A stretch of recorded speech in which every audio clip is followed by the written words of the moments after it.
శివుడి కోసం తన కళ్ళనే సమర్పించిన భక్తుడు భక్త కన్నప్ప ఎవరో మీకు తెలుసా? ఆంధ్రప్రదేశ్ లోని శ్రీకాళహస్తిలో ఒక గిరిజన ప్రాంతంలో ఉన్న చిన్న బాలుడు తిన్నాడు. అతనికి శాస్త్రాలు తెలియవు, పూజలు తెలియవు, కానీ గుండెల్లో ఉన్న భక్తి మాత్రం అగ్నిలా ఉండేది.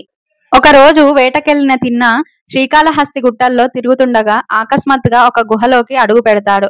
అక్కడ శివలింగాన్ని చూసి ఏదో దేవతా స్పర్శ కలుగుతుంది. అతను అర్థం చేసుకోకపోయిన భావన, ఇదే నా దేవుడు అని గుండెల్లో అనిపిస్తుంది. ప్రతిరోజు అక్కడే పూజ చేసే ఒక వృద్ధ బ్రాహ్మణుడు ఉండేవాడు. అతను శాస్త్రోక్తంగా పూలు, బిల్వాలు, నైవేద్యం సమర్పించేవాడు. కానీ తిన్నకు ఆ నియమాలు తెలియదు. తన దగ్గర దొరికినదంతా, అడవిలో దొరికిన తాజా మాంసం, తన నోట్లో పట్టిన పరిశుభ్రమైన నీళ్లు, అడవి పూలు అన్ని ప్రేమగా శివుడు ముందు ఉంచేవాడు. ఇవి చూసిన బ్రాహ్మణుడు బాధపడతాడు. ఒకరోజు శివుణ్ణి అడుగుతాడు, ఏంటి స్వామి ఇదంతా అని కోపంతో అడుగుతాడు. అప్పుడు శివుడు కలలోకి వచ్చి చెబుతాడు, తను నా ప్రియమైన భక్తుడు, తన భక్తి మాత్రమే నాకు కనిపిస్తుంది, నేను రేపు పరీక్షిస్తాను, నువ్వు అది చూడు అని బ్రాహ్మణుడికి చెబుతాడు. అప్పుడు బ్రాహ్మణుడు గుహలో చాటుగా ఉండి చూస్తా ఉంటాడు.